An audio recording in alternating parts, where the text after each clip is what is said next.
Boy, it sure is true what they say. There just ain't no party like a Red 5 party.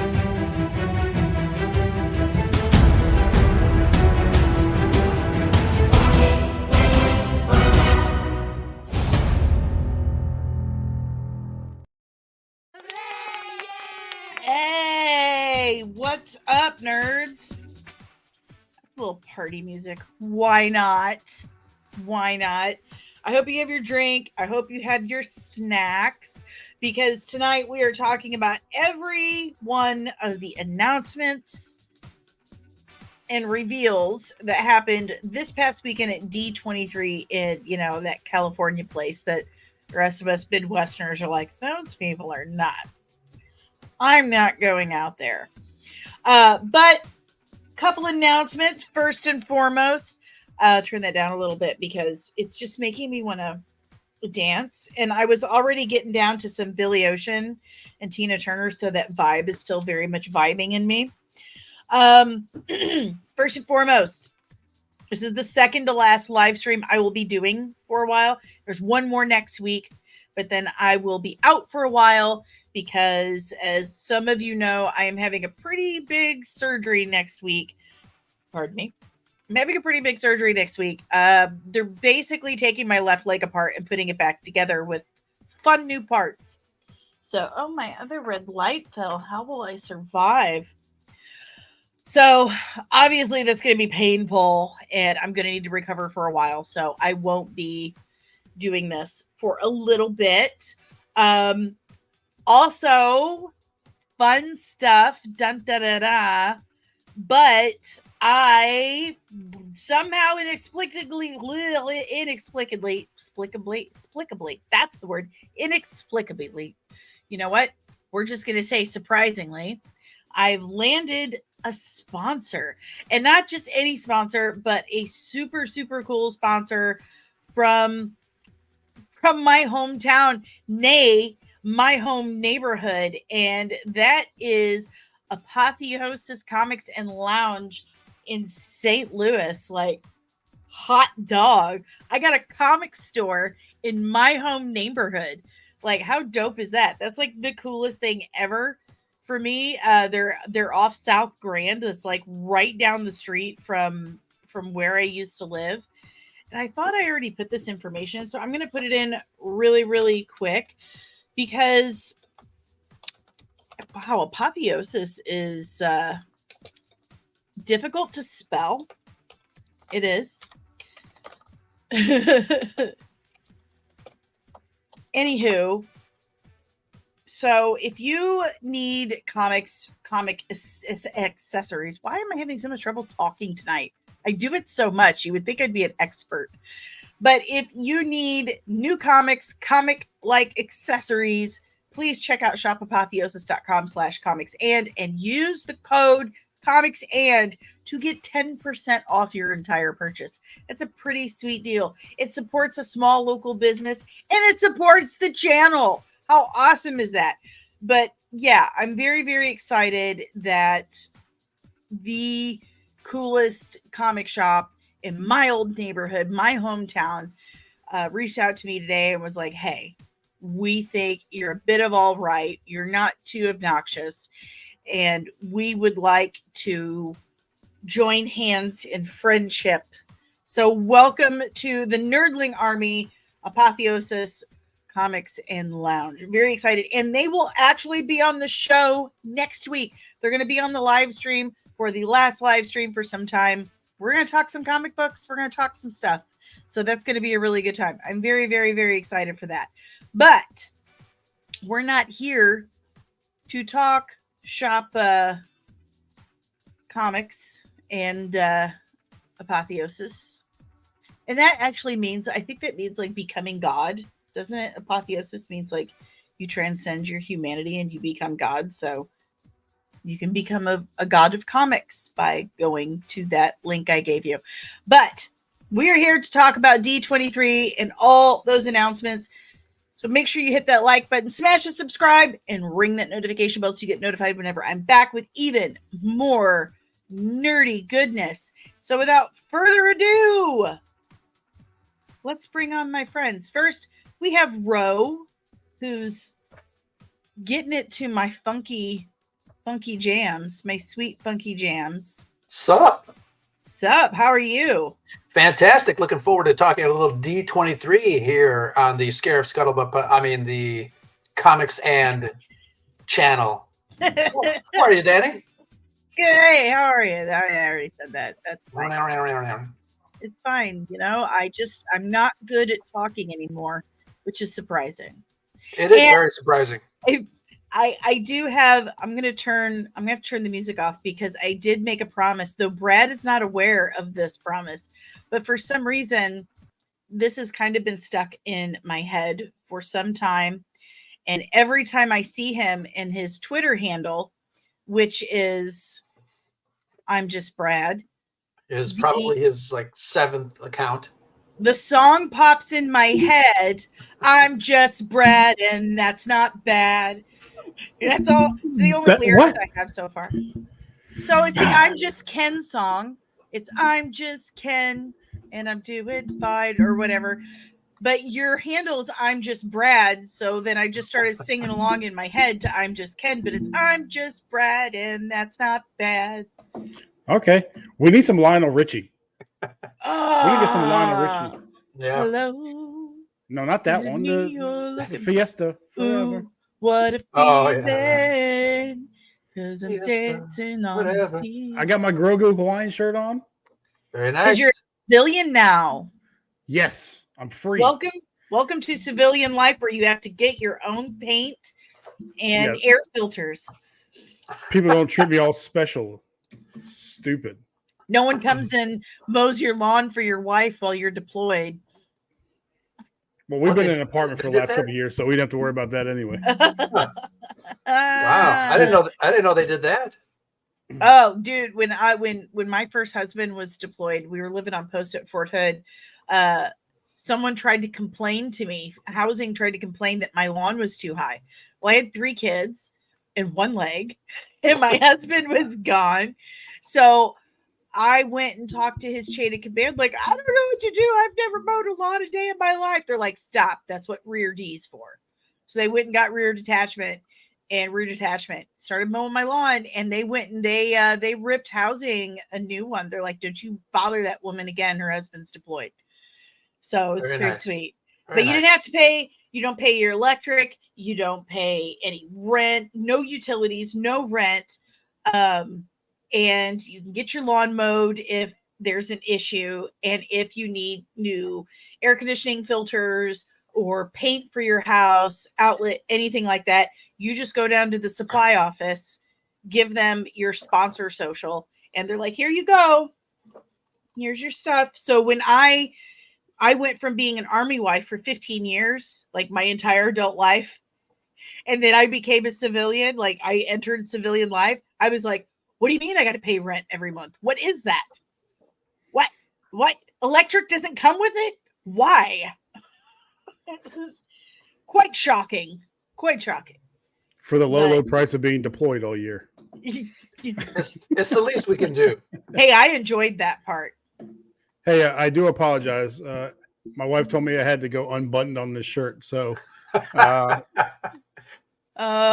let it loose. We have discussed, Brad, that people will pay you to put it back on. I know. It's my OnlyFans. So if you would like to check out more of Brad's open, unbuttoned shirt. I'm just Brad's chest hair. OnlyFans. I'm just Brad. That's not bad. Check out the Scarif Scuttlebutt podcast on YouTube, on Spotify, on Apple Pods, like anywhere you hear podcasts. It's true. Or listen to your podcast. You can find them there. They're all right. They're not bad. They're Ro and Brad. That's not bad. Oh there you go. New t-shirt. Let's say hi to the chat. Like they're already pretty active. They're already pretty active. That's crazy. Very, very it's beautiful. The chest hair. Hello. You have chest hair? I didn't see it. Whoa! It contrasts with the. It's talk to the chat. Talk to the chat. So we have Subtle Deviancy, who said he wasn't coming because I sold out. Hi, I'm subtle. I like long walks on the beach, sunsets, holding hands while watching Frozen, dogs with bows in their fur, and touching pictures of rose butt. Oh, you didn't type that. You were really just thinking that. He really likes talking about bread and rose butt a lot. Well, And we I have a question. I have a quick question for Subtle, and it has to do with this week's Scare of Scuttlebutt podcast. And you can just type in yes or no, Subtle. Are you Tobias? That's all I'm going to say. that's like doxing. You can't do that. No. This is not has nothing to do with Okay. doxing. Okay, so that No. I know that's not his name. I know his name. We have our mini wrench girl, Nicole, who was unable to join us tonight. And I'm not sad because I totally understand. I absolutely understand. And I love her to death. She is my sister. So we're fine with this. She is ready to wrench some people if absolutely necessary. So thank you. Thank you, Nicole. St. Louis thought I'm actually I'm only an honorary Canadian, but I do have my honorary Canadianness that was actually given to me by Sir Charles of Conversations. So deal with that. Oh, the Scare of Scuttlebutt podcast. What? And we have Dreaming Tabitha. Hello there. General Kenobi. And Red 5 Tavern. Surely not. Those That'd guys be are me. butt faces, right? Yeah, screw those guys. Screw those guys. I'm going home.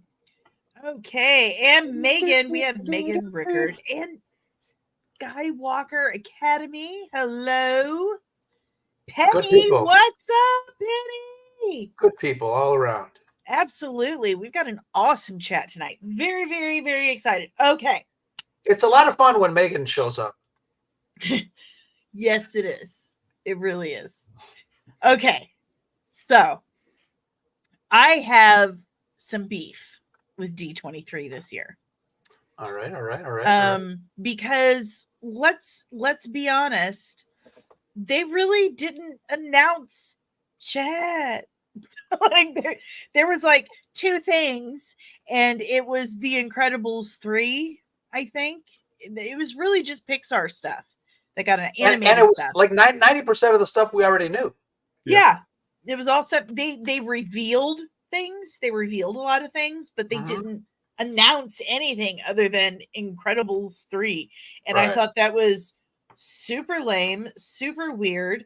Let me pull up the Incredibles reveal. And they have been wrenching the YouTubers like crazy over this stuff. I mean, we're just doing our jobs. We're talking about the stuff that you're announcing, and we're getting bombarded with copyright infringement and everything. It doesn't make sense to me because we're reporting on you. We're sharing your information. Like, nobody thinks I made personally an entire reel of Incredibles 3 and recorded people sitting in an audience watching it.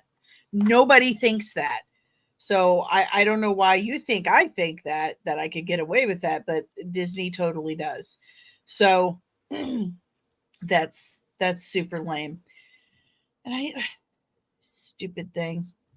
My computer has been running a little slow, and I ran all kinds of stuff to fix it. But again, the only thing I really saw of note that was like a brand new announcement that we hadn't heard about was Incredibles 3. And I thought that was really, really weird. I thought they announced that like years ago. Haven't they been talking about Incredibles 3 for a long time? Or did I just dream that? What's the speculation? Yeah, I think it was speculation because I'd never heard about it until I saw it. Now I really wanted to show the reel, and I just can't find it. I thought I had everything pulled up and ready to go, but they had this really cool thing that they showed like Incredibles 1, and then the eye, the logo for it kind of split to a 2 with 1 dot, and then it moved to 3, and everyone went, yay! So that definitely wasn't something they had been really talking about. And then all of a sudden they're like, okay, we're going to use the one movie we're actually going to reveal is going to be Incredibles 3. Thoughts, Brad? What do you think about Incredibles 3? Well, we all know the third movie in any trilogy is always the best, right? I don't know. I love the first two. I think the first two are great. If they can keep that magic that they had with the first couple and just keep it lighthearted, I think it'll be fun for the family. Yeah, Ro, what do you think? I've never seen an Incredibles movie. What? You're cracking a little bit. Never got a chance to. Well, the next time you have shit to say about anyone else never seeing a movie before, and I see a lot of it. Oops. You know what? I'll do my Incredibles first watch reaction video.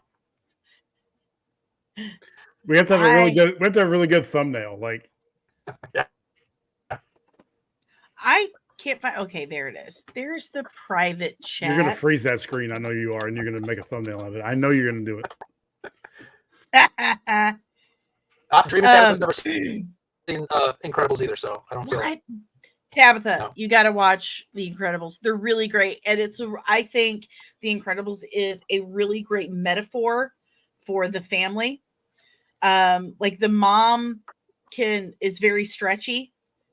She has like Plastic Man abilities or Mr. Fantastic abilities. And to me, that's showing how extremely flexible moms have to be, because she's also a stay-at-home mom.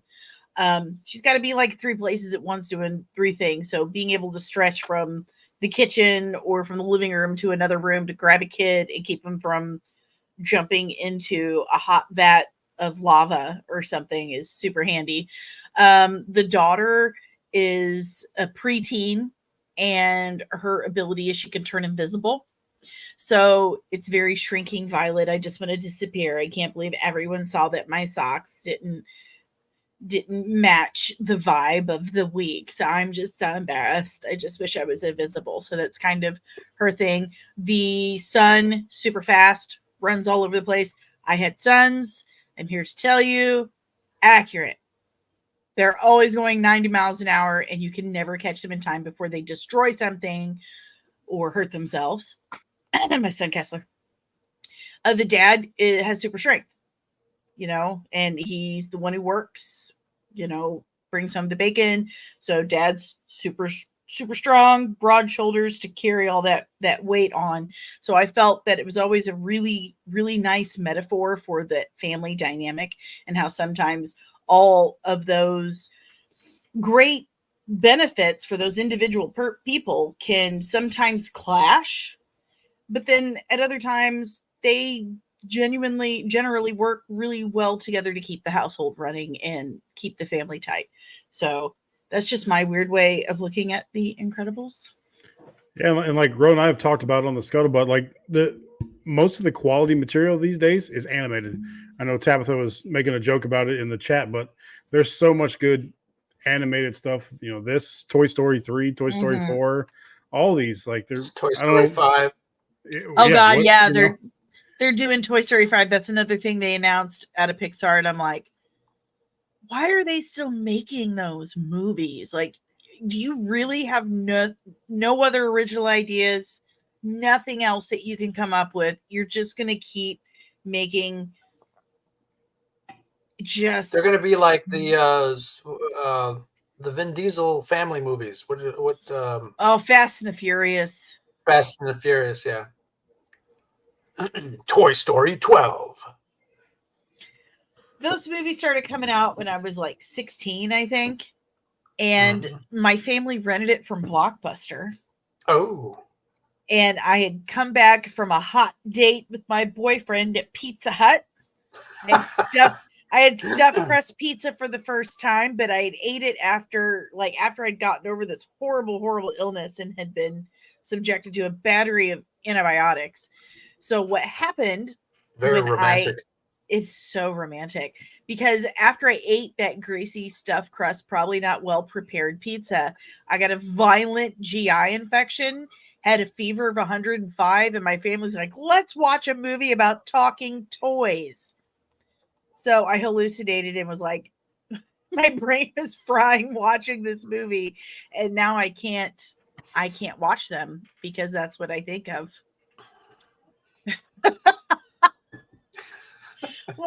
Why is that the story I tell? Because that's what happens, and I'm honest. I can't watch Toy Story because it reminds me of a violent GI tract infection. That's funny. Uh, Memories are a powerful thing. they are, but maybe that's just because that's my memory of the very first time I ever saw it. Maybe that's why I'm so confused that they keep making these movies. I'm not that impressed by the Toy Story movies that I think we need to make them ad infinitum.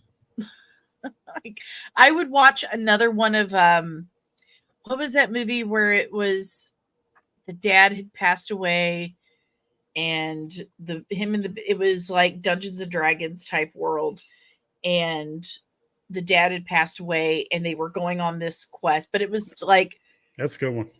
Yeah, I can't remember the name of it at all. It's such a good one, but I would watch it. Yeah, that's like the ultimate Dungeons and Dragons movie. Yeah. It's like they're all Dungeons and Dragons characters, but they're living in suburban America now. It's like in the future, and they're all like normal lives, but they're still Dungeons and Dragons creatures. And the dad had died when the youngest brother was born. So he always wanted to meet him. So he finds this quest, but he's only able to bring half of his dad back. So it's like his feet and his legs because he messes it up. And they got to go and find a way to bring back the rest of him. Yeah, Onward. That's the name of it. Oh, so good. And I don't want to spoil the rest for you because the ending is really, really touching. Oh, man, really it got me great. misty. It got me misty. Yeah, I cried. I did. I totally did. And I would watch a sequel of that. Like, what the hell? That's a great film, but let's make more Toy Story movies because that's not been done. Cash grab. Cash grab. Yeah, that's all that it is. We can't really say that because then, Ro, we'd have nothing to talk about. We're talking about recycled material from 1977 still. Right? I mean, there goes our podcast. Very true. Very true. Yeah. See, can't watch because of how emotional it is, but it's so good. It's just so good. And it really makes you take a look at the people in your life and how you see them and how they've benefited you. Yeah, I wasn't ready. I wasn't ready for that ending. I was like, yeah. I wasn't either, especially since, I lost a little brother to me, it was too early. I was in my 20s and he's my babe, or no, I was 30. He's my little brother. He was in his 20s. And, they're not supposed to leave before you. And you always wonder what would things be like. And then I watch Onward. I'm like, I can't. So I'm gonna have to look that up. Yes, you should absolutely watch it. Now, D23 had a bunch of cool things going on. There were a lot of really neat displays and stuff that you could go through and check out. And from all the ones I saw, the TVA experience was my favorite. Turn that down because you don't really need the volume. But you get to walk through the TVA. And it's in a hockey arena, from what I know. So you couldn't really, I think it would maybe take you out a little bit because there's no actual roof. You can see over the tops of the walls, but it was still pretty cool. Yeah. You get some actual costumes from the movies, actual props that it looks like you're looking through time windows. Mhm. And it's just super cool. Like you walk through the whole TVA. There's actually even an interactive Rocket Raccoon. Like you look through this one time window and you can talk to, there's Daredevil Born Again. How cool is that? Very, very cool. I'm gonna have to make one of those doorways in my room here. Oh yeah. There's Rocket. Let me see if I can turn it up. I don't go to where you are and just come straight at you and aim things at you. What? Oh, well, now look at this. Suddenly everyone's here. I feel like I'm in front of a group of ravagers. You, down in front, yeah. Who said you were in charge here? Right? You're the leader of this group.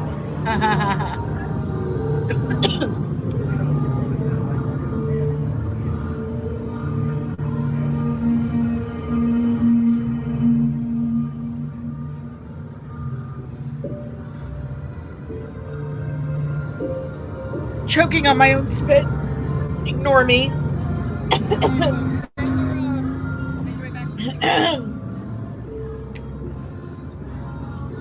So that's Agatha all along. And they are. Are you good over there?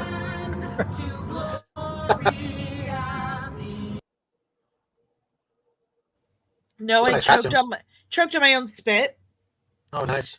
So, yeah, that started happening after I hit 40. Like, I forgot how to swallow my own spit for some reason. It happens. So I'm just claiming that it's middle age. My 10-month-old does the same thing. It's fine. It's any age. But this is all the Agatha all along. And if you look or listen, they are singing the Witch's Road song. In this song, the whole cast performed it at the Agatha panel. So, but this is pretty much the end of it.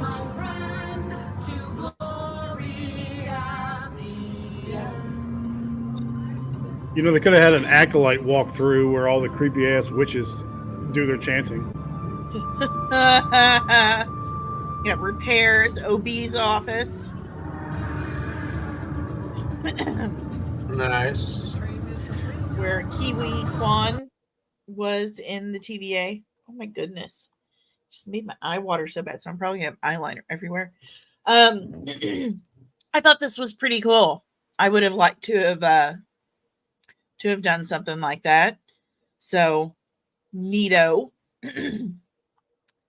I don't have many of. I do have a more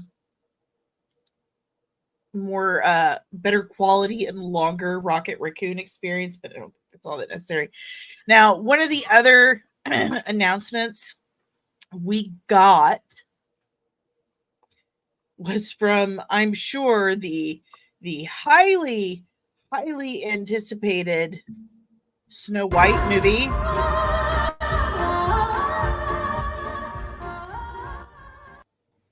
There's another movie we do not need. Can so we did they replace all? Yeah, did they replace all the dwarf or the not dwarf actors with CGI? Yes, they did. And kind of shame on them because there are little people actors in Hollywood, as we are all painfully well aware. Warwick Davis has kept the Star Wars IP alive for pretty much 5 decades now. And, Willow, but there are many out of work little people actors because they keep doing shit like this. They keep replacing them with CGI, and it's rude. Peter Dinklage called it out, and good for him. Like, he could be kind of a stuck-up turd any other day of the week, but good for him for pointing that out, because that's an issue for me. Is your body leaking, Danny? It is. My eye is just... I think it's a little better now. But can we all talk about the absolute hilarity Hilarity. Ludicrosity. Ludicrosity. That's a new word that is Yes, a it thing is. now. The ludicrosity that we have Gal Gadot looking into a mirror and say, "Show me the fairest of them all," and they show them Rachel Ziegler. Listen, I am here to tell you, as a woman, and I need to remove this so you can see me clearly. I'm here to tell you, as a woman, Gal Gadot is 15 times hotter than Rachel Ziegler, and no one is going to believe that a magic mirror thinks that Rachel Ziegler is hotter than Gal Gadot. Yeah. Nowhere. Why So did weird. you? I just Maybe the mirror's a little less superficial. Maybe it's talking About the inside. the inside beauty. Yeah, Danny. my ass. As I look up Rachel Ziegler. And that's she's the chick from Songbirds and Snakes. Oh, that one that was just up there? Oh. Yeah, that was her. Duh. With the She's Prince Farquaad, Lord Farquaad haircut. Yes. She's supposed to be prettier than Gal Gadot. It's just, I'm sorry, it's not believable. she's like the Costco version of Gal Gadot. She is. I just really, and I've been seeing this new I've been seeing this new trend of people will share a post about the Snow White thing showing Gal Gadot as the evil queen, which she looks phenomenal, by the way. She looks just like the evil queen. And sharing that, and then share a picture with Regina from Once Upon a Time and Charlize Theron as the evil queen, and say, "You'll never beat them." Well, no, she's playing a different character. So first of all, she's playing a different character. Second of all, what's the big deal? She's working a job, bro. She's working a job. Just let her work a job. But apparently it's a big issue because Gal Gadot is from Israel and she is a woman of Jewish descent. And so that's why they're mad about it, because of the issues in Gaza. But that's just stupid. It's just stupid. It's not like Gal Gadot went up to Israel to the prime minister and it was like, "I need you to invade Gaza because Gal Gadot me said so. Peace." And then walked out. She's called out Israel. Yeah. On a number of occasions. Yeah. But they don't care. She's on record for it. It's all stupid. Like I said, it's all stupid. Let people work. Okay. This is how they pay their bills. They're normal people for some of the part. Some of them, a small few, are normal, but they're all humans as far as I can tell. That's another show. We'll get into that on another show. That's another. Hey, Jesse. Hey, Jesse. Jesse's in the house. You're cracking again. Are you getting any of my messages? Yeah. I'm going to go out and then come back in. Maybe. You come back in? That'll Okay. help. Yeah. Okay. God, I'm going to do that myself. No, haha, we got rid of him. They should have hired me for the evil queen. I'm just saying. You're too sweet. Too sweet. I'm going to tell Dave you said that, and he's going to call you a liar. He's going to say, "You're going to hell for that one." Sorry. No, Ro sent me a screen cap of Tabitha's chibi evil queen, and he was like, "I'm noticing something here," and he says it looked like my eye makeup. So I sent him a picture of me doing this, and I said, "Now you can do wait a damn minute." With her chibi. So there's that. I really hope I'm not watering everywhere because this took like an hour. So okay, he's back. Everyone pretend like we weren't talking about him. Act natural. Was that natural? I like Ro on mute because you can actually hear me for once. Yeah, no, we can't hear you. No. I know. Oh, you stop it. Stop Maybe people would know my name, Ro, if I got to talk, if I got a word in edgewise sometimes. Maybe they would know your name if you showed up in the chat more often. I am. I'm just the Red 5 Tavern. I don't have my own name. I I'm don't talking have this. about in the only chat that matters, the Red 5 group Oh. chat. Whatever. I'm Matt. I'm Mark. You say Yes, Matt. whatever, so Mark, Bill. I'm Mark, just Bill. Brad. My I'm little just homie. Brad, and that's not bad. Tap that Manny. Okay, so Star Wars. Dun dun dun dun. Let me see if I can What's find that? the right stuff. Oh. Acolyte 2, Season 2, announced at D23. Oh no. I hate to break it to quiet. you, season 2 lovers of Acolyte. It's not going to happen. No, the numbers were just too bad. You can't justify that. I mean, Yeah. notice what we were just talking about. There were no new announcements other than Incredibles 3 and possibly Toy Story 5. But I think that's the one that they had actually talked about before D23. But there were really no new announcements. They're throttling back because they're losing money left and right over putting out stuff that just really isn't that good. We're literally not buying it anymore. So there's that. I'm trying to find my Andor thing, and I'm definitely Silent Bob for the record, subtle. Because he's way superior to Jay. That is facts. That is absolutely facts. Okay, here we go. Here's some stuff. Star Wars stuff. Yes, here's some Star Wars stuff. Let's check It's it really out. loud in my earbuds, man. Like super, super loud. So they came out with the they actually did like a presentation with Ewan McGregor for Skeleton Crew.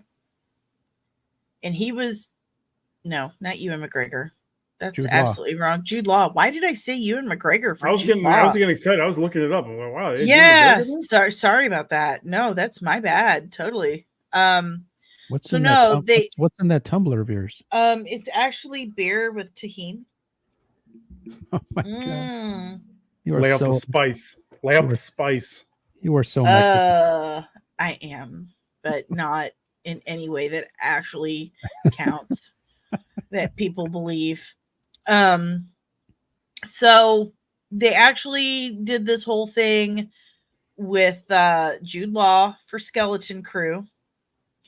And I don't have it now.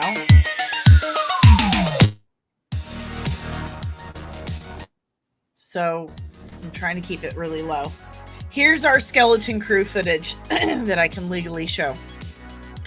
And first of all, and this is kind of controversial, that looks like a suburb in Missouri to me. Mm-hmm. Yeah. It's a very Midwestern suburban looking area. And a lot of people are they're mowing the lawn here, just like when they were. To me, it looks like Guardians of the Galaxy 3 in the neighborhood. Yeah, it kind of looks like Counter Earth. Yeah. Dang it. You put a camera on me and suddenly I know nothing, Jon Snow. Yeah, this does look a lot like Counter Earth, but look at the roads. They've got like this like railing track. Yeah, like a maybe it's San Francisco. Trolley. Like a trolley, yeah. Maybe. But they've got like this very suburban looking neighborhood, and a lot of people are complaining about it, saying that it's Orange County. Probably. That's probably where they filmed it. It was cheaper. But people are saying it's taking them out of it because it's too similar to reality. The whole thing about Star Wars is it's supposed to be fantasy, it's supposed to be in space. But then you have other people saying that, well, it's a very, very big galaxy. And people could live a whole multitude of different ways in this very big galaxy. This is the suburban planet. This is the suburbia. It's suburbia. You know, it's funny. the Star Wars, the list is getting longer. So bricks, screws, zippers, suburbs. Roads. What the shit is this? We don't need roads. Where we're going, we don't need roads. But Lawnmowers. Star Wars Meg told me, because I haven't read a whole lot of Legends. If I've gotten into Legends, it's Mandalorian history, because I will eat that shit up. It's because it's so good. It reads like actual cultural history. It's so good. Anyway, don't get off that tangent, Danny. She told me that in Legends, the New Republic, their generals, their commanders, their senators were paid fairly well, and they lived pretty comfortable lives in suburbs very similar to this. So according to Meg, this is Legends canon. This totally lines up with Legends. Now, I will remind everyone, if you've been watching the channel for a while, then you know that when I was out in Burbank over a year ago, and they were in production for this, and they did film this in California. They were in production for this. The crew was not impressed. Absolutely not impressed. The crew was like, when asked about it, we asked like, hey, what are you working on right now? He says this show kind of for kids called Skeleton Crew.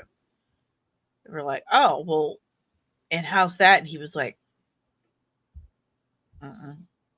Dave Filoni was seen on set throwing chairs, pissed off, throwing a fit, yelling about George Lucas. Angry with George Lucas, saying George doesn't even know his own stuff anymore. Like he doesn't know the lore for his own stuff anymore. I have to tell him, like, this is burned into my brain, because this dude, God bless him, he was super cool, but he thought I was like in the special effects industry, like legit. And so he's like running his mouth about all this stuff, and I'm like pulling out my notepad. And then what happened? What was that in reference to? Because that's not usually his tone.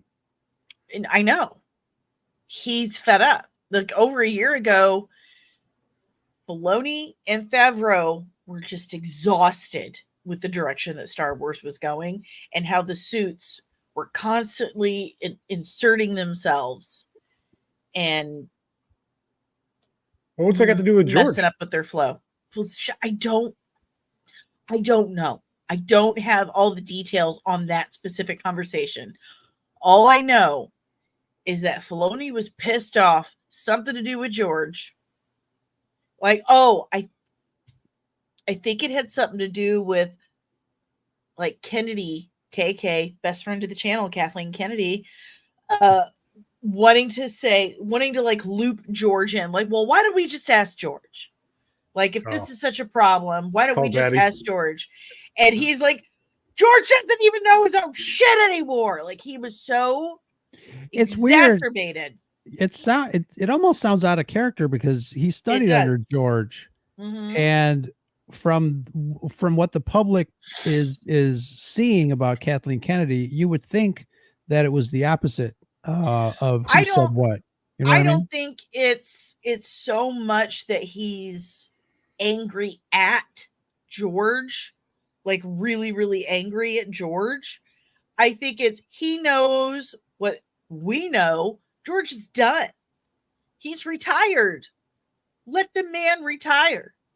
He sold it to Disney because he's tired. He's old. He wants to spend time with his kids and his grandkids. Leave him alone. He did a thing. He loved it while he did it. He's moved on. He doesn't really care that much about lore. To him, everything is fan fiction outside the original trilogy.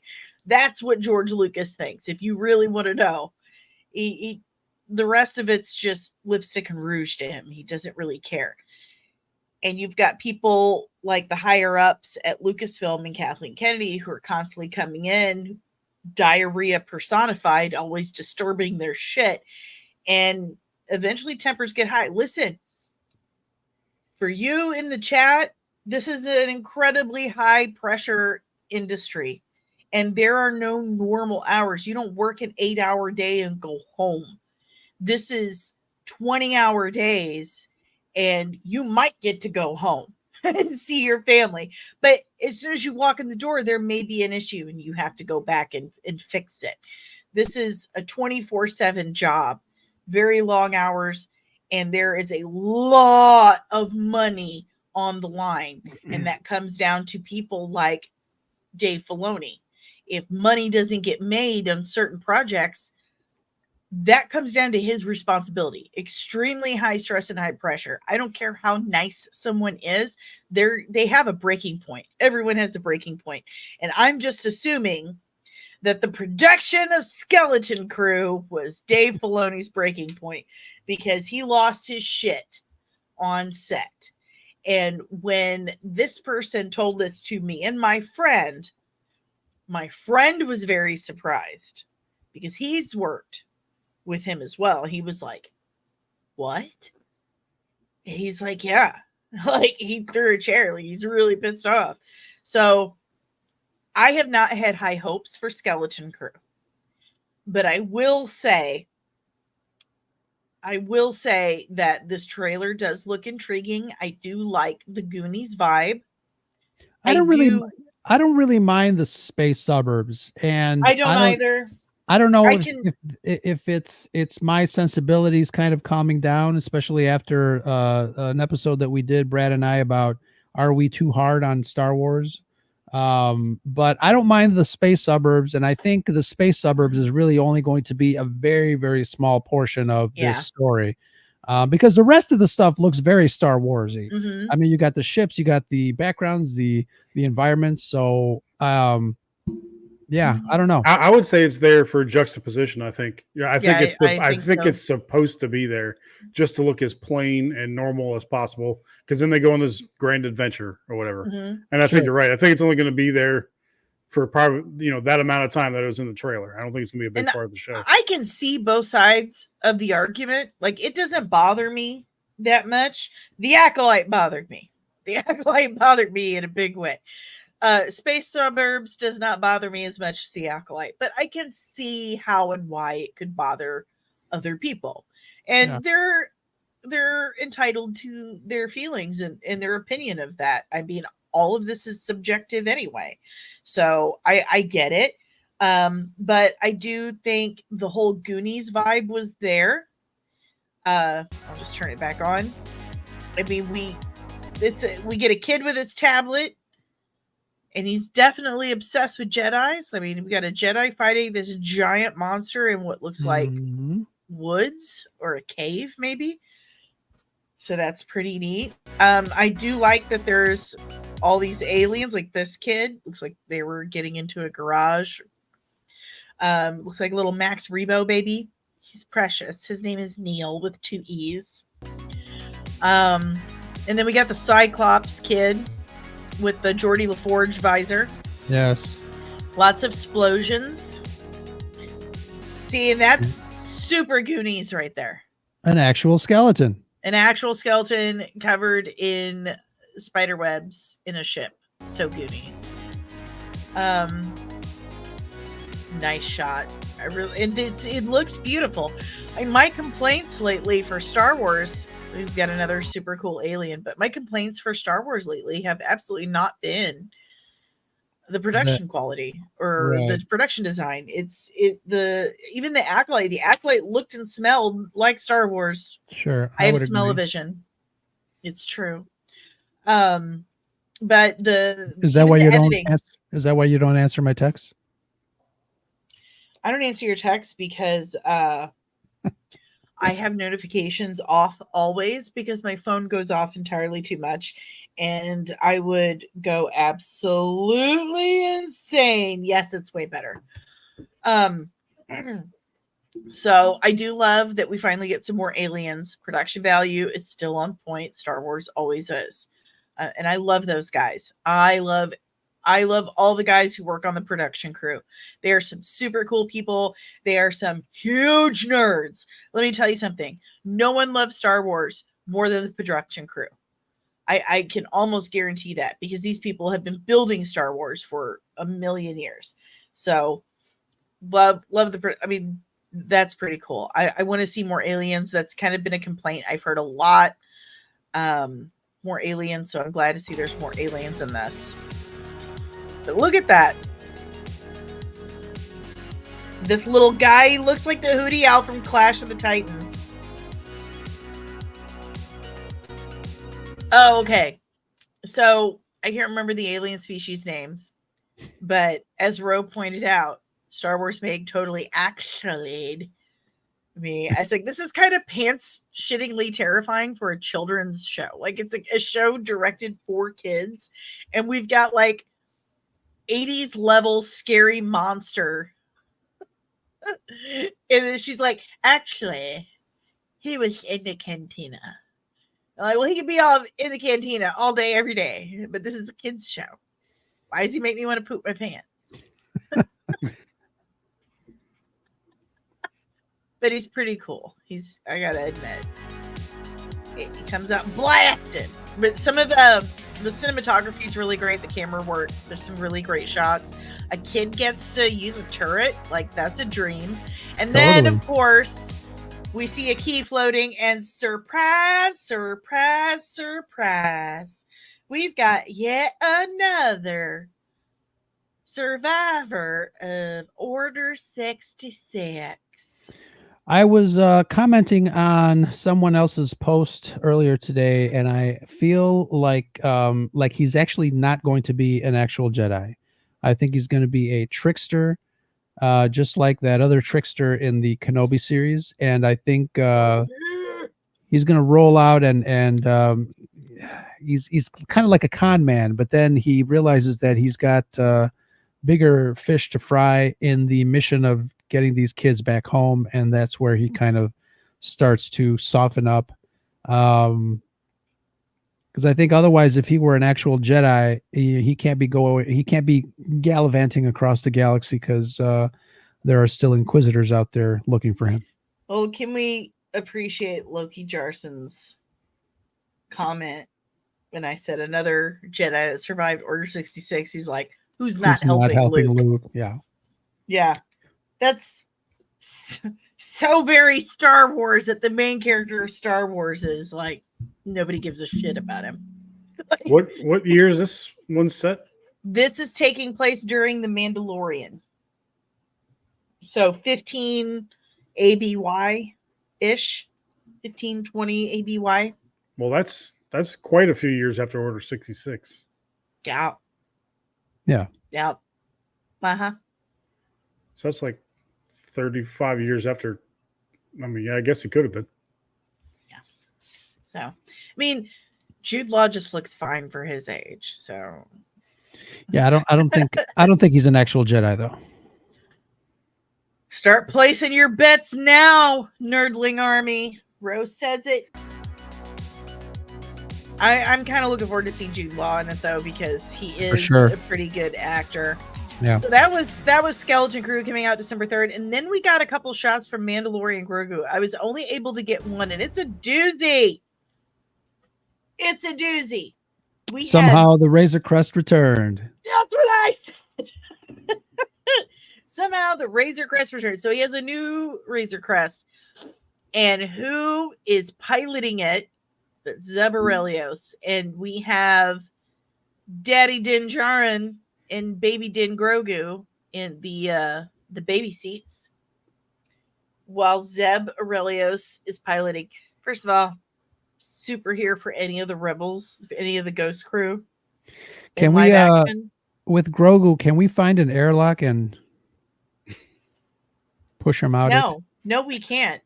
No, we can't. Because I don't give a shit what you say. I love Grogu. Is he talking? His ass better be talking by now.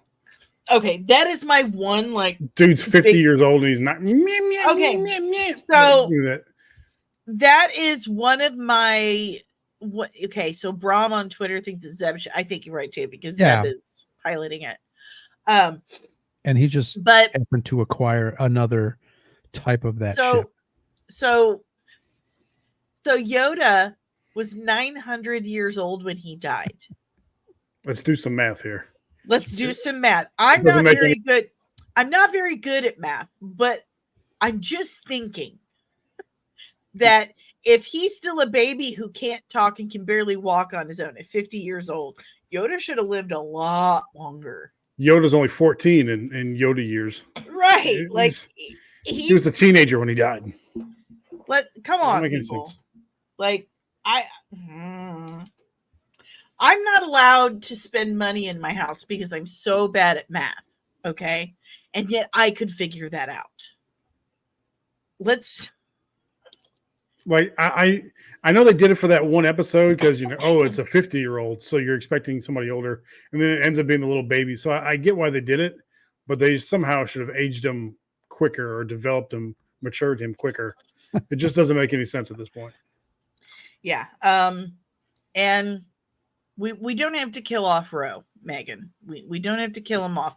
We just have to tie him to a chair and attach a car battery to his huevos.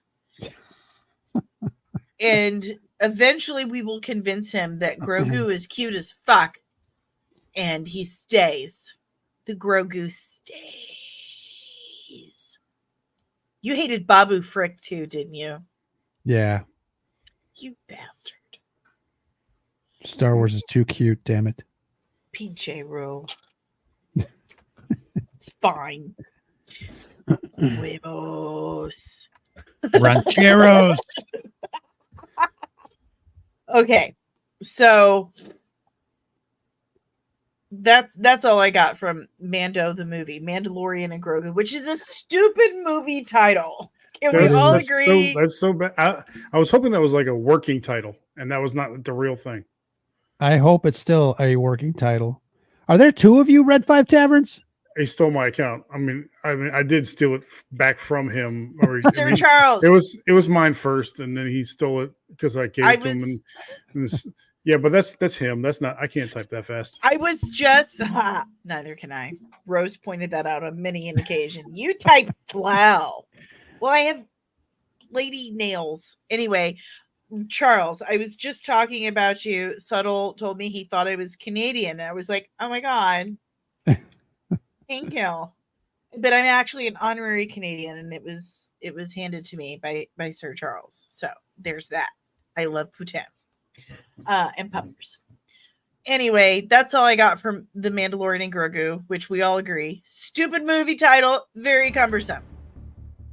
But then I got a lot of great shots in Andor Season 2. I was going to show the whole trailer, but I couldn't find it.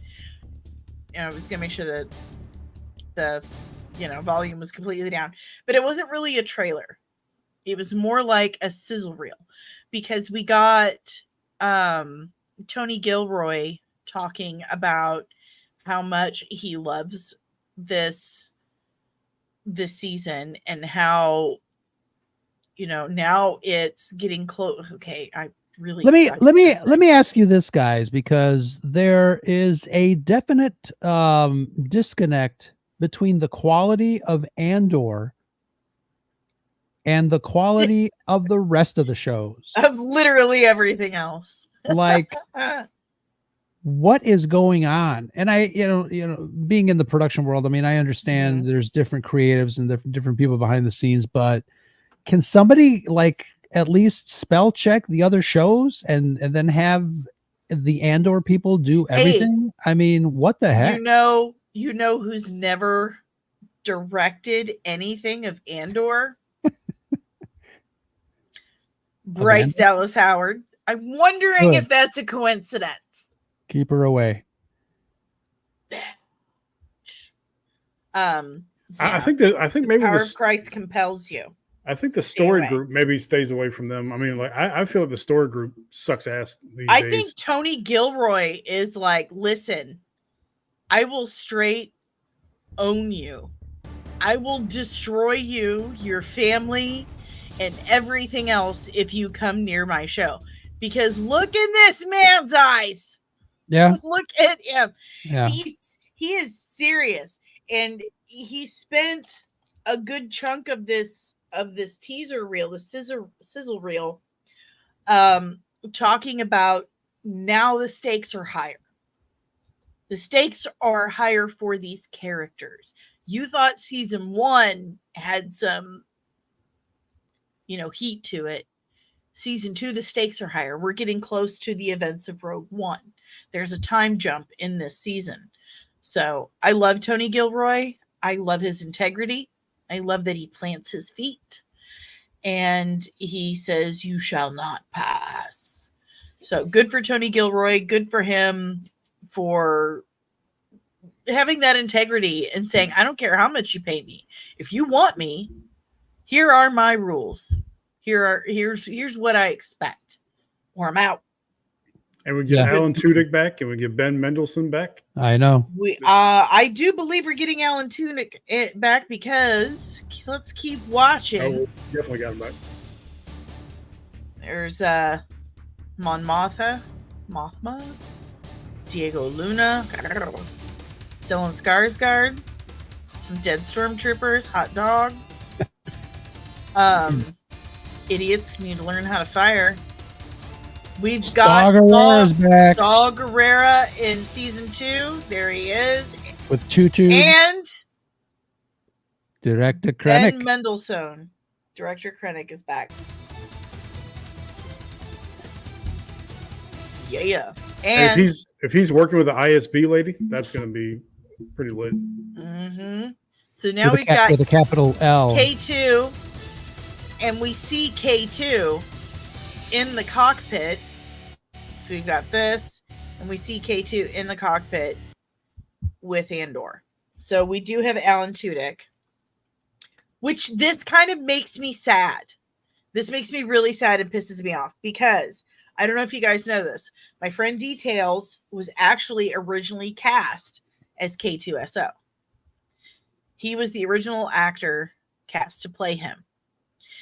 And they'd even built his hero suit and everything. Like they built it. They were ready to go. He had all the lines, everything. He was a main cast member.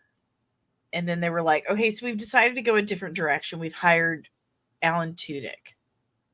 So now that was he's show I was on. That was the show I was with you on. I knew I was on a show before with you. That was the one. So I have done multiple shows. Wait a minute. Wait a minute. I think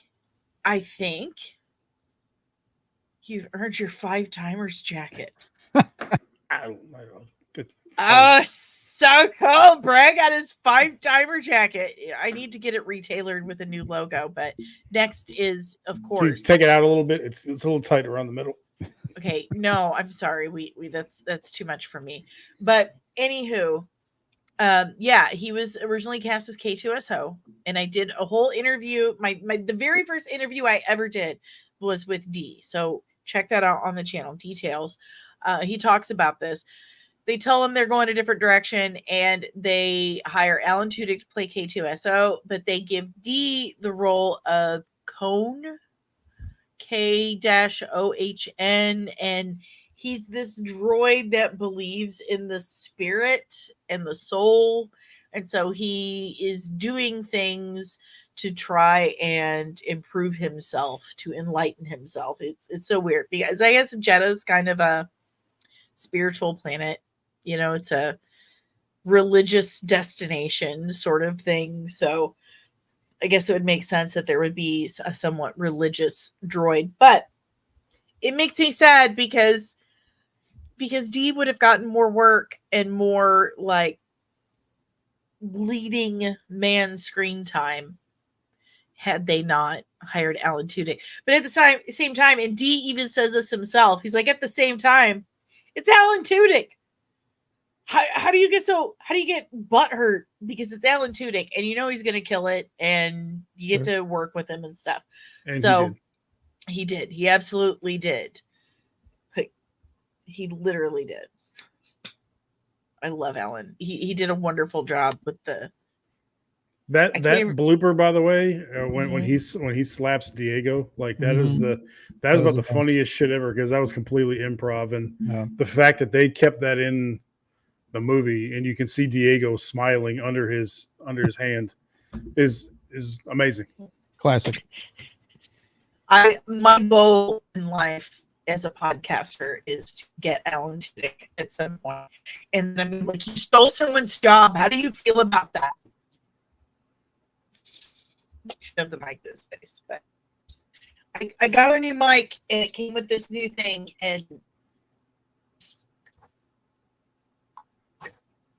doesn't work right. Fun! It's fun having. Moving on. Now Danny's correct. Okay, where'd you go? You still there, bro? Brad? Is it me? Is it me? Is it me? It's you. You're running at 3 pixels by 4 pixels. Hey, Spectrum. Spectrum. This is for Spectrum. It's gonna be stuck up there for a while too. It's great. Yeah. Good. Because have you seen the picture of my internet cable? Woven through a tree. Through, in and around, wrapped around a tree. No, wow. For 2 years, and you guys know this, for 2 years I have nothing but internet problems. Sure. And you're telling me the 12 times you buttholes have come out here, you missed that someone wove an internet cable from the pole through a mimosa tree. Like, this is 100 feet from my house. This is at the pole. You jerks.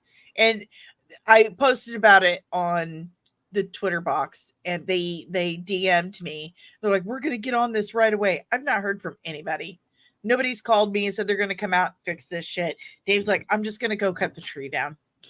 This is every single time the wind blows, my internet messes up. So thank you, Spectrum. So fun. Okay. So this is Ryan Reynolds introducing Papa Feige. Lightsabers and cakes and maybe spandex. Pro tip: baby powder is your friend. On a serious note, I wanted to take a moment on behalf of Sean and Hugh and myself, and really the whole Deadpool and Wolverine team, to say thank you so much for going to see our film. I mean it when I say that it's hard to process everything that's happened these past few weeks. Overwhelmed doesn't even cover it, but thank you for the most amazing welcome into the MCU that a guy could ever ask for. And a very special thank you to Kevin Feige for letting us make just a few little teensy jokes at Marvel's expense. It's my way of showing love. And, of course, saving the studio. Anyway, I hope that you're all having a blast. D23. And without further ado, I'm just thrilled. I'm gonna introduce the original Marvel Jesus himself, Mr. Kevin Feige. Come on up, Kev. So here's the witches you wanted, Brad. Yeah, Yep. there's the witches you asked for. I can't actually play the Witches Road song because they will come for me and smack me down. They've locked my Twitter 6 times this week. 6 times. So I don't want to lose another merch store. But it was pretty good. Catherine Hahn's got a decent voice, and I thought this was a pretty neat presentation. But I just love her. I really do. I just love her. That was all the Star Wars stuff. So no announcements, nothing new for Star Wars at all. No, just reveals. Even. And then the last day was the animation panel. There's no Star Wars animation announcements. No. Well, we got the Lego thing. Oh yeah. Oh, yeah. We get Darth Jar Jar, which is kind of cool. But then we've got friggin' Mark Hamill coming back as Luke Skywalker, and it's basically them doubling down on what happened in the sequel trilogy. Like, they kind of poke fun at it, but they're doubling down on Luke's behavior in the sequel trilogy. So that just honestly makes me lose all hope for Mark Hamill as a human being. Like, really? Stop it. He was like the first person to complain about what they did to Luke when the first movie came out. He was the first one. And now he's like, wait, no. Totally makes sense. Money talks. Yeah. Yeah. That big bag of Marvel cash, as Deadpool would say. That really that big bag of Lucasfilm cash certainly changed his mind for him. But this is the Agatha All Along cast presentation. I thought it was pretty dope. And we've got Aubrey Plaza. I'm a huge fan of Aubrey Plaza. Huge fan. She's absolutely hilarious. She's a great actress. She's a great dramatic actress. But she's actually totally obsessed with witches. And she wrote a children's book called The Christmas Witch because she loved witches so much. So she's very excited to play this role. So I hope that means, and from what I've seen in the trailer, you know, she seems pretty into it, and that always translates to final product. So fingers crossed on that, because Marvel hasn't exactly been putting out bangers, if you will. This is one project that I'm least looking forward to. I'm aware, but it doesn't look terrible. From what I can see so far, it looks like, at least in the very beginning, they are continuing the theme from WandaVision, where in WandaVision, it was Agatha stuck in this hex of her own making that was having her live her life through her favorite sitcoms. So it looks like this is Agatha's favorite TV shows, like CSI or Law and Order or stuff like that. And there's some very of course we get say it's very CSI, but it looks like we rehash a lot of the WandaVision stuff. And we get this library card. There's no name there. And then it kind of bleeds into the card Wanda Maximoff on October 13th, which is on a Friday. And all of these dates are actually important. I believe that WandaVision episodes came out on some of them and their birth dates for others. But October 13th is a Friday, and there's an episode that's airing on that date. So, but here are the witches in Agatha's Coven. And can we all just stop pretending? Because they keep referring to this boy as Teen. They keep calling him Teen in the cast and everything they're talking about. This is Billy Kaplan.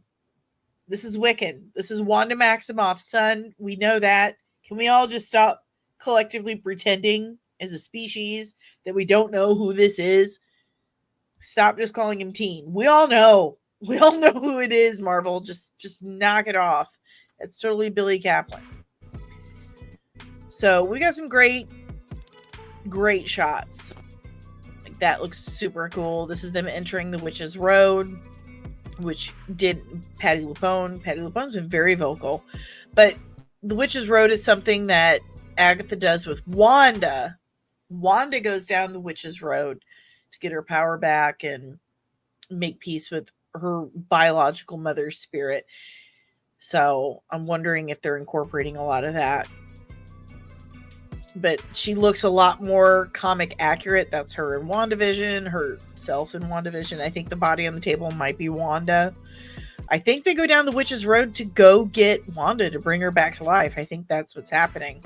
We got Aubrey Plaza, who is playing Rio Vidal, a brand new character for the series, who is a quote-unquote green witch, a new concept even, earth witch.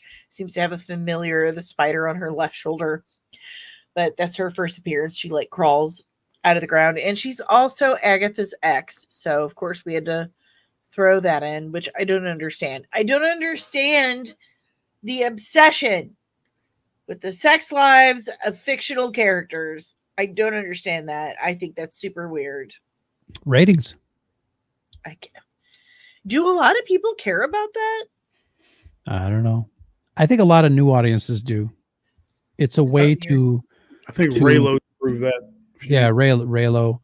But I think God. younger audiences are starving for connection and identity, and something that us older audiences really didn't care about.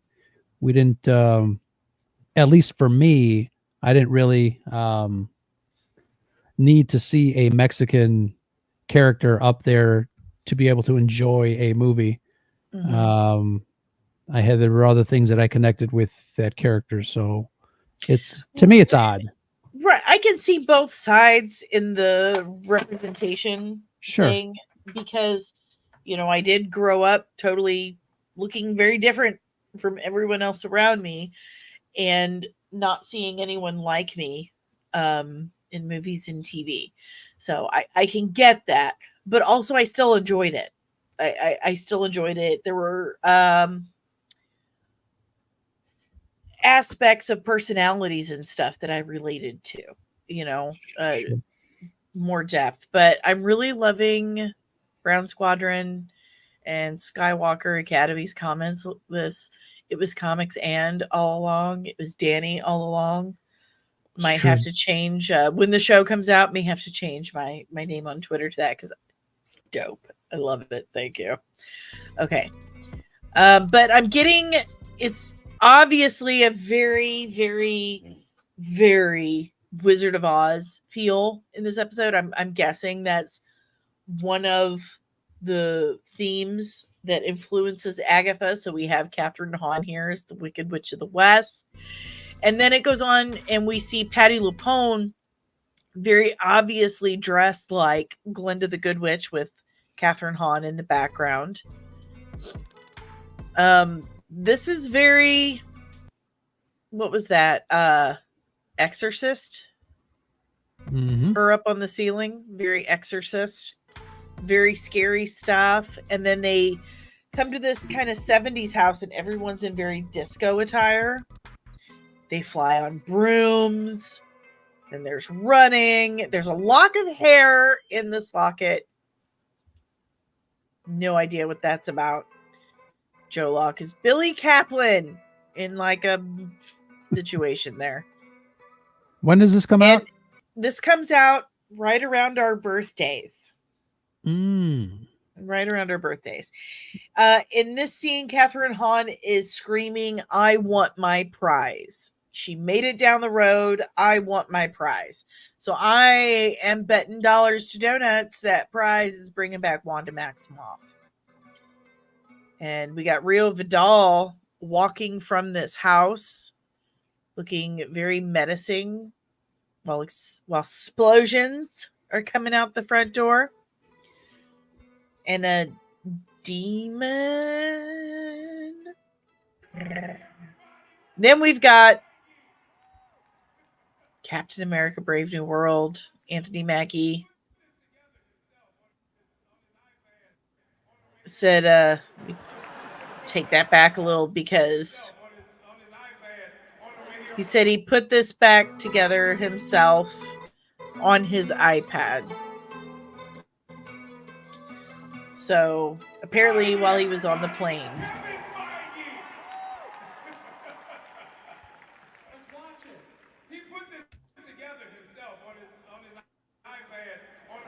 With iMovie. Yeah, which is annoying to use, and you can't.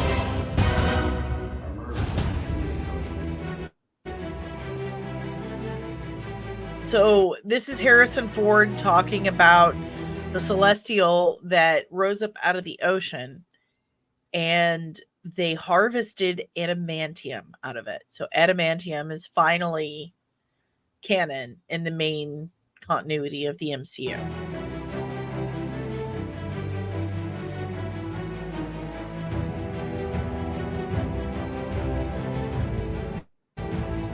I just don't care about this that much.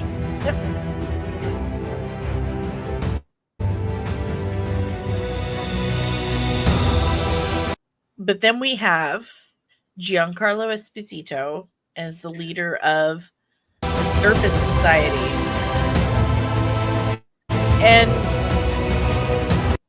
Giancarlo is pretty amazing actor. Is he overused these days though? Because I'm saying that because he's the exact same character in every single thing that he's in. He kind of is. I think he's overused as villains, and I think he feels that way. But I'm okay with him. I think I like this overuse more than a Pedro Pascal overuse, because I think Pedro is that kind of actor that, I mean, he's been in everything. And he's going to be in more stuff, but it's like, I'm tired of seeing him already. You would say that because you're a straight man. Okay. I would watch Pedro Pascal read the phone book. That's true. Okay. I can give you that. I can give you that. Box set. Yeah. And I'm looking forward to this Captain America movie because it seems like it has kind of similar vibes to the other Captain America movie, which is probably one of the best MCU movies out there. Winter Soldier. It's got like that political, drama feel to it, and I think it'll be kind of intriguing, especially with the actors involved. You've got Harrison Ford coming in as Ross, and I think I feel like I'm gonna like Ross's portrayal of Ross more than, or Ford's portrayal of Ross more than what's his name? I know rest in peace.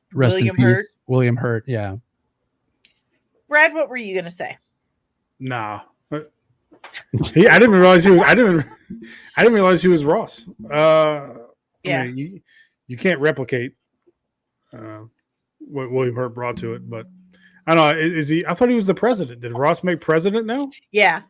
Ross is the president now. Damn, Subtle. StreamYards came for you. He checked you. They checked you. They did. What the piss? Piss is not a swear word. Streamlabs. It's Tabitha, a biological function. It's funny. Way worse than that. It's funny, but Tabitha and I actually have debates on what constitutes a swear is not. You would think that I would be more liberal with that. No. It's Tabitha. She said whore once. And I was like, Tabitha said a swear. She's like, that's not a swear. Like, yes, it is. That's funny. Anywho, yeah. I think Giancarlo Esposito is a wonderful actor. I do. I would love to see him. Agree with Brad though, that he plays the same role. He pretty much does. Yeah. But he's so good at it, and that's why he keeps getting those roles. He's such a good villain. But he himself, he wanted to play Professor X because he wanted to play a good guy. He wanted to play a hero, but. We all thought he was playing George Washington Bridge in this, but he's not. He's playing the leader of the Serpent Society. So that's a weird one to pick. Like, guess what? He's playing Sidewinder. And everyone was like, wait, who is that? Oh, Serpent Society? Okay, fine. Okay, Marvel, fine, I think.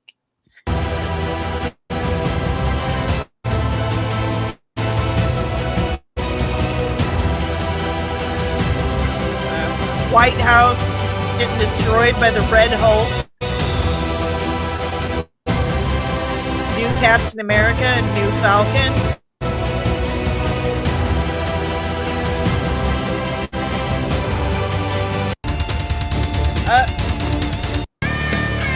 Look, I was trying to hit the volume.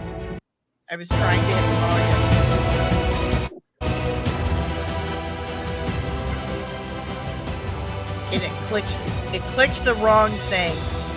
Oh, snap. Sir Charles got it too. Oh boy.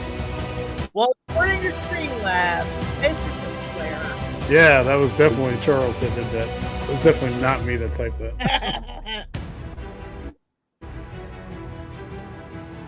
And this is great. We got Han Solo himself hulking out.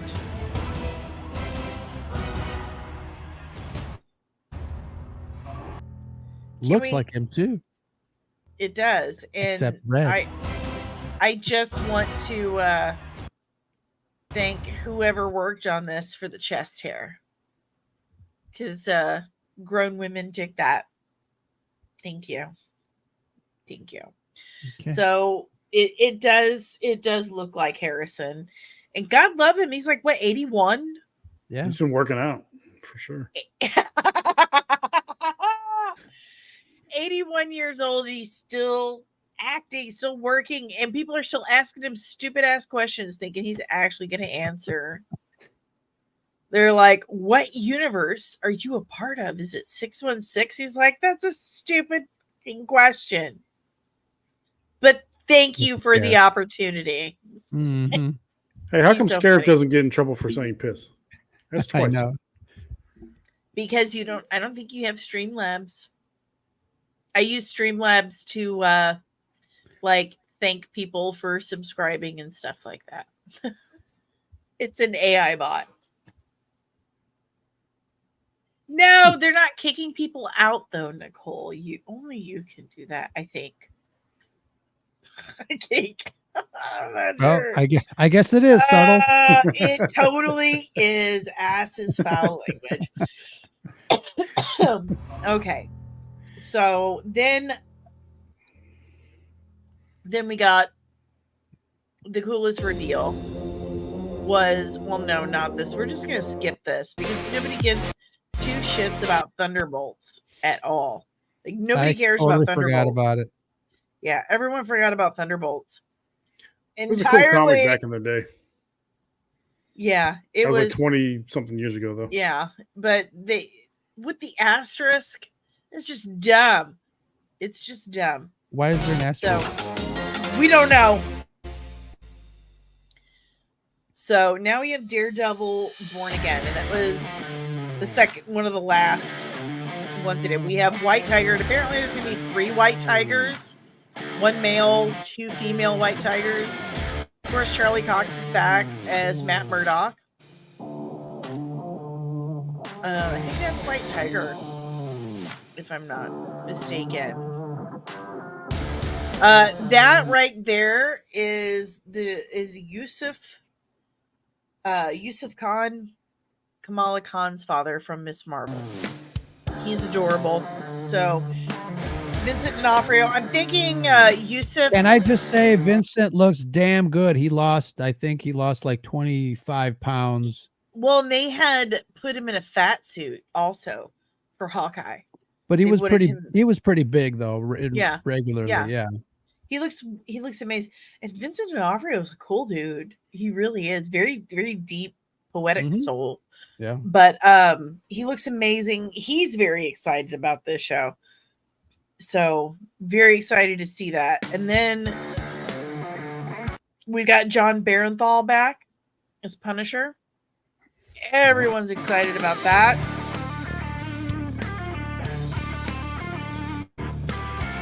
More Matt Murdock.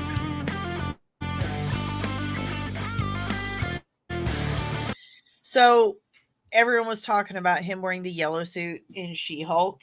Well, apparently he has the whole wardrobe he can choose from. So we have all the different Daredevil suits in Matt Murdock's closet. Beautiful walk-in closet. Jealous. So we got White Tiger. Foggy and Karen are back. I'm placing bets on whether or not they kill him off. Because in the actual comic Born Again, Karen dies from a heroin overdose. She becomes a heroin addict and dies from a heroin overdose. So I'm very curious about that. But to see oh shoot, what was his name in Mighty Ducks? Ferguson, wasn't it? Ferguson? Meh. He was one of the Bash brothers in Mighty Ducks, so glad to see him back. And Deborah Ann Wall from True Blood. And then this character I've just learned about. This is Muse. And a subscriber told me that Muse didn't come out until 2016. And he's a serial killer who uses his victims' blood to paint his creations. And Daredevil has trouble getting him because Muse's inhuman ability, he's an inhuman, his ability is to like absorb sound and stuff. Like he can absorb whatever Daredevil puts out. He absorbs things around him. So Daredevil can't see him. Like what if Daredevil farts and it makes a sound? Does he absorb that? Yeah. Yeah. So Muse sounds like a Silent really cool but deadly, character. you know? So dang it. I wasn't prepared. You have to like give me a signal. Okay, so oh no. Say it again, Brad. Say it again. Silent but deadly. It was so weak. low. That was weak. Okay. I said silent but deadly. Wait, is it not playing? Oh, there you go. Oh my god, I'm gonna have to like edit that audio because that's a Who's problem. running this channel? Damn it! Just me. That's the problem. Used to be so fancy. Shut up, Brad. You know what? Hold on real quick. While we have Matt Murdock and Kingpin sitting at a diner, Brown Squadron's got a really, really amazing question. How does Daredevil know what color suit he's putting on? Does he ever mismatch pieces? That's a great question. Inquiring minds want to know. Well, he runs his fingers down the fabric, and as we all know, different colors have different sounds when you run your fingers down the fabric. What was different colors and different textures? Yeah, you guys never read a comic book before? Jeez. Someone contact Stephen S. tonight. He wrote the note. And this is another thing. So when they announced they were doing this series, they kept saying, oh no, we're not doing a direct sequel. We're not going to be connected at all to the Netflix series. And Stephen S. tonight was like, yeah, because they don't want to pay me. Like they can't use anything from that series because they have to pay me. And so more things started coming out that was making it look like, yeah, this is connected. This is connected. This is connected. And then all of a sudden they're like, yeah, okay, so it is a sequel to this. And we're bringing back the original Vanessa and everyone. And we're like, are you going to pay Stephen S. tonight or what? Because that's kind of dirty, Disney. It's a shitty move. But yeah, that's a really great question. And I will at Stephen S. tonight because I got to know.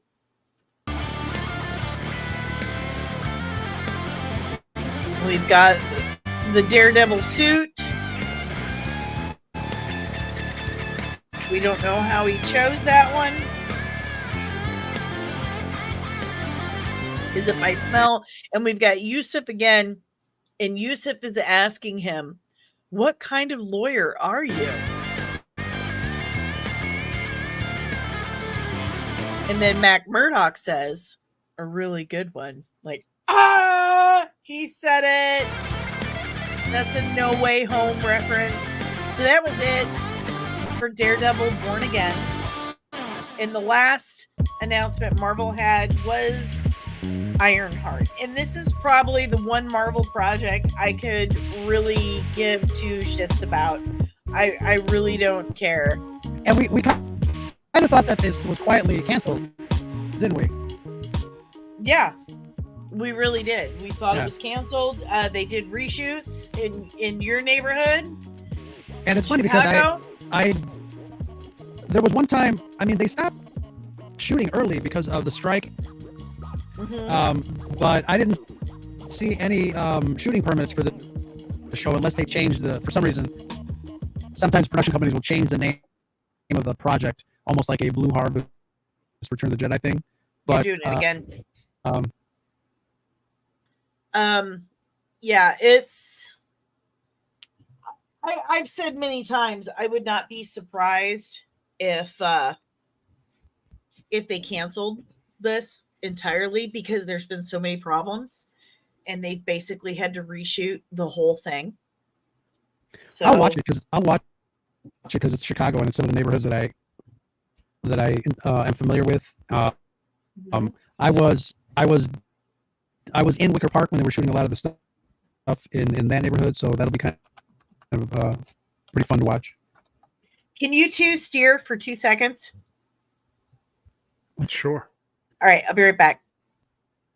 Hey, Ro, did you notice the 20th anniversary of the Dave Matthews Band bus in Chicago the other day? God. Yeah. Were people talking about that? Yeah, I poured a bucket of poop for myself to celebrate. R. Kelly's doo-doo butter. Yeah. Exactly. Yeah, you're still choppy as hell, by the way. You should leave and come back, and I'll just do the show myself. Sure. I'll now be taking questions from the chat all by myself. Ask me anything you want. It's late night with Brad. With comics and Brad.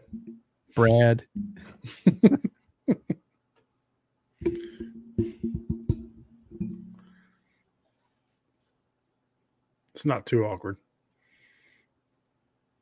Okay, I'm back. I'm sorry. Oh man, I had the show for 1 second by myself. I changed the name to Comics and Brad. So that's just. Where'd Ro go? Why do I love Star Trek? Well, oh, you guys are back. I can't answer any more questions. Sorry. Oh, next time. Yeah, I'm really just there's not enough interest for me in Ironheart. I'll watch it because I hear Mephisto shows up, like he makes a deal with that kid, this kid right here who plays the Hood. But other than that, I really just don't have an interest. It wasn't a really great comic to begin with. It was they just I don't know. If I could interject here. Yeah, please. The family's great. Patrick Kane, and Walmart. And that's all I got. What? I have all the questions in the chat. Everybody cares about me. You missed one. What? The Star Trek one? Yeah, on purpose.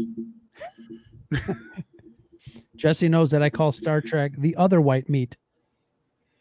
I thought you called me that. I mean, that's really all there was. Be careful, Loki. Disney. Does anyone hear a guitar? Not anymore, but I heard like someone was tapping Strumming? guitar strings. No. Weird. Wasn't me, I promise. Star Trek is its own thing, okay? And it's awesome, Brad. Just saying. Okay. Just his. Need you to get on board. Okay? I don't knock other people's interest. So if you ain't got nothing nice to say, don't say anything at all. There was it again. It's you. Stop touching your mic. Oh yeah, there's no guitar strings here. Okay, well, I think you're hitting the springs that's holding your mic. Yes, he is. Yes. No, There it is. That's it. That's it. Anyway, D23 was kind of a letdown this year. Very much so. Yeah. At least they're consistent. I guess. Well, I mean, normally they put up like the timeline and everything, and whatever they don't announce at SDCC Comic-Con, they announce it at D23. And the main thing we were missing from Marvel this year was X-Men. Oh, and didn't they announce that they're working on another What If series and it'll be the last one? Yeah, but we knew that What If was coming. We knew there was a third What If season. We knew that stuff. There was nothing new announced at all. I feel like the last 2 or 3 years has been like Disney, Marvel and Star Wars kind of cleaning house, if you will, almost working and getting these projects done so they can start on whatever next phase that they're doing. I think after Andor next year, we might get some interesting announcements. I don't doubt that we'll get some very surprising announcements when Star Wars Celebration goes to Japan. I think that's a little far into the future where they might, kind of get all their ducks in a row to make some announcements that have nothing to do with anything that we know already. Because, like you said, I think everything at D23 was stuff that we already knew. Mm-hmm. And I think it has a lot to do with, their shows and movies not performing well since Endgame. And that goes for Star Wars too. Things just were not performing like they should have, like they have in the past. So they did say they were going to be throttling back some. So maybe that has something to do with that. But I mean, if they don't come up with something new in the next couple of years, what's the point? You're just gonna shrivel and die. Then you'll have nothing else to put out there. Do you think they could have put anything out for the Rey movie? Yeah, there's still no script. That's another thing. And I'm so glad you brought that up, because guess who was completely absent from the Star Wars panel? Best friend of the channel. She was not there. There was no Kathleen Kennedy. Well, they fired her 7 years ago, so yeah. Out of the cannon, straight at another movie. They had her there for the Legends ceremony, which Harrison Ford was inducted next to Miley Cyrus. So such an honor. Han Solo next to Hannah Montana. Totally makes sense. 100%. But she was there for the ceremony in the audience, but she was absolutely not on stage for the Star Wars panel, which is unusual since she became president of Lucasfilm. Normally, they put up a timeline at either Comic-Con or D23 for Star Wars and Marvel. I just don't think they have a timeline for Star Wars. I think they're waiting for all of these projects to kind of run their course, and then they can kind of go back to the drawing board.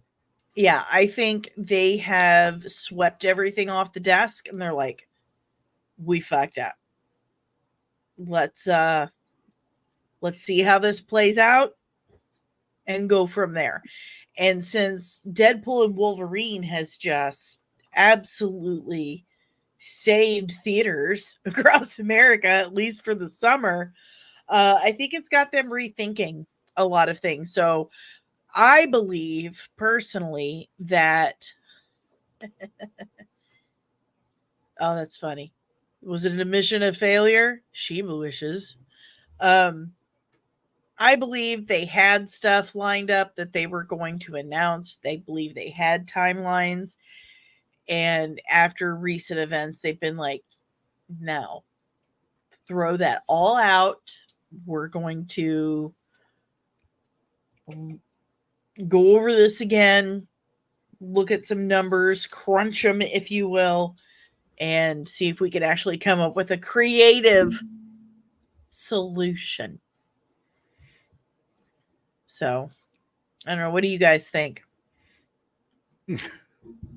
There's no timeline. They have no idea there's no creative direction anymore.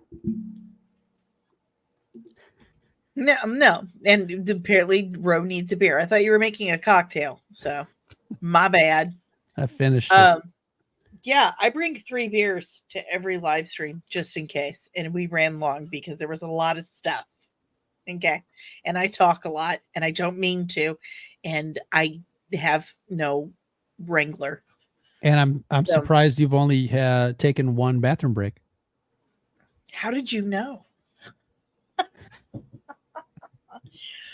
Anywho, the lash has gone wonky since my eye kept watering. But anyway, I think they've thrown a lot out the window. There's no timeline. There's no creativity. There's no original thought anymore. They're just rebooting and sequeling literally everything because nobody's been like, how about we grab one of these EU books? Let's just grab this book. Oh, what is this? Thrawn Legacy? Oh, who's this character? Mara Jade. She sounds like a pistol. How about we try that? Nothing. I don't get it. But I don't work there, so. Okay. Ever since What's His Face took over the story group, stuff has sucked significantly worse. What's his name? Filoni? No, the one that does all the Favreau? I think that's what the one that does all the story group stuff, that does all the editing and all the fact checking and all. Pablo Hidalgo. You know what? I think that the story group is not what people think it is anymore. I don't think it exists anymore. Yeah, I don't think Pablo even does story group stuff anymore. And I think that group has been defunct. I think half of them have dissolved and gone to other jobs. I think half of them followed Ryan Johnson to that Netflix gig. Well, for Acolyte, they were talking about referring to Pablo for all these things. Well, maybe the director was talking about years ago. Yeah, they're like, oh yeah, we run everything through Pablo. If I was Pablo, I would go full Talladega Nights on that. But don't put that evil on me, Ricky Bobby. He posted. Yeah, he called out Wikipedia because they had an article on him saying that he was this and that, and he had to come out and say, "I'm not this and that." So please correct it. Wikipedia, man, they are not having a good year. No, they're so stupid what they did. Just not having a good year. Like, guys, you've made some bad decisions. I think it's time to reflect. It's time to reflect. God love you. As we say down here, bless your loving hearts. Bless your little pointed head. God bless you. God bless you. Just silly. Poor Jordan. Ugh, I feel for that kid. Feel for him. Years of his life just gone. He was a nice kid. He's an absolutely nice kid. Absolutely. Listen to me. Yeah. He's probably in his 30s. Right. And I'm like, he's a nice kid. He was on the Scare Scuttlebutt about 10 months ago. Yeah, he was on he was everywhere. He was a good ambassador to that online publication, and they screwed it all up. He really was. He was out there making friends for Wikipedia. He convinced me to become an editor for Wikipedia. I did the naughty section about the naughties, not naughty, the NOTI from Ahsoka, because they're adorable. And I love adorable, goofy Star Wars characters, because I was 3 or 4 years old when Return of the Jedi came out and we got Ewoks. So they were fierce warriors, damn it. They are an adorable huggers. They give furry, warm, fuzzy hugs. And I wanted one as a sibling, that I got a brother instead, and I'm still disappointed. Still disappointed. He knows that though. But now I have an Ewok son. So it's okay. That's true. I adopt Tiny. He came from Endor. His biological parents were killed in the Battle of Endor by a walker. And we took him home and gave him lots of love. So that's how that works. Okay. We're a galaxy. Okay. We come together as a galaxy. So there's that. Cute little murder bears. Absolutely. Well, D23 was definitely an upset. Not a lot of announcements, just a lot of hot air. And I don't know. Final thoughts, Brad? Yeah, final thoughts. What you said. There was, I don't know. Andor. There's my final thought. Andor. Yeah, that's the only thing really that I'm looking forward to.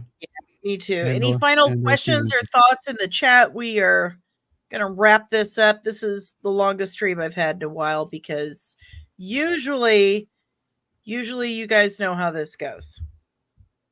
See? I gotta be. I'm middle aged and I have a bunch of kids, so everybody feels sorry for me. D23 let fans down worse than Brad let down his prom date.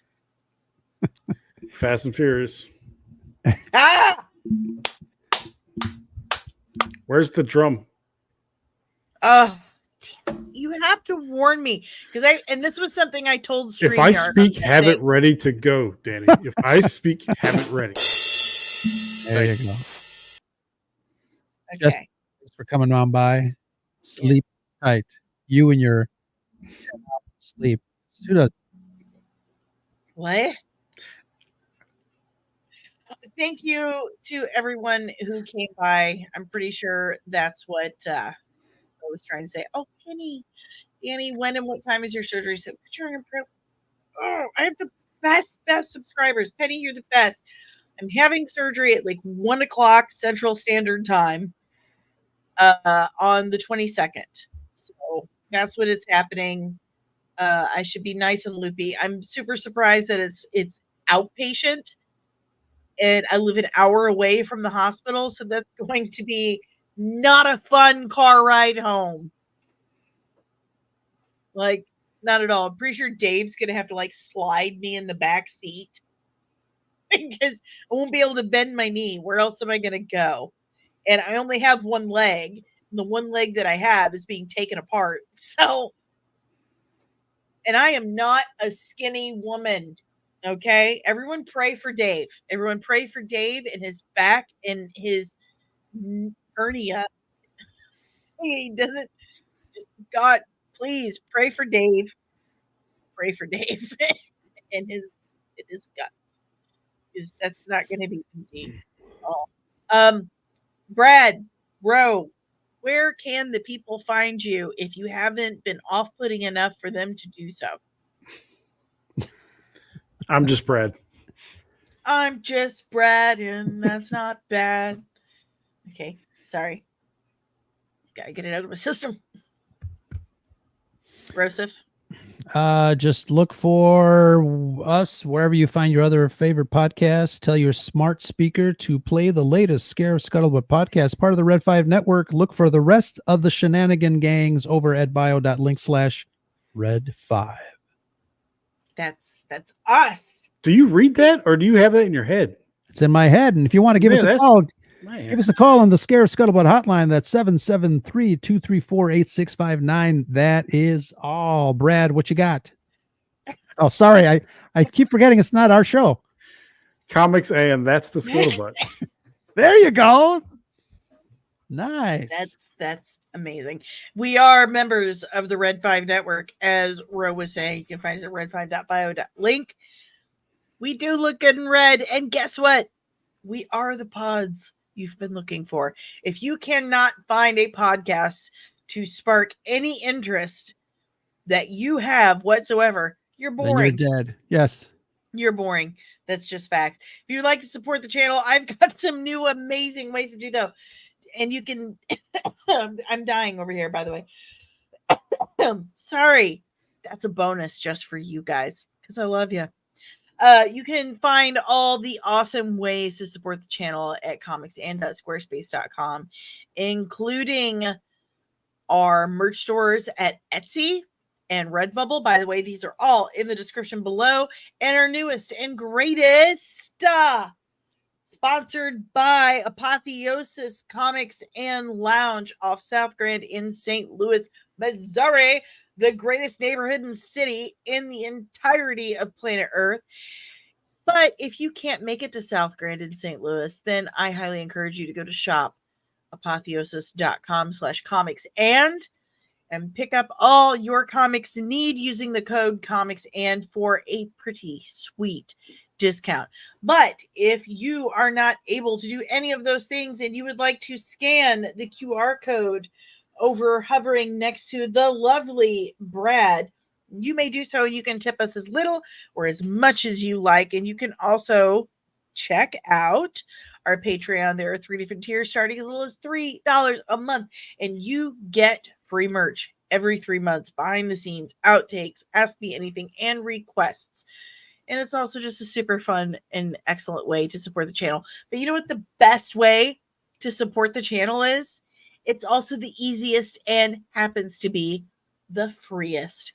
And that is by hitting that like button, the subscribe, and ringing that notification bell to let our algorithm overlords know that you want to see more of my nerdy, juicy content. But until then, nerds, I've been Danny. He's been Brad over there, and he's been Ro. You've been awesome, and I will see you in the next one. Until then, nerds, make sure to check out your beds tonight because Disney and Kathleen Kennedy are gonna get you.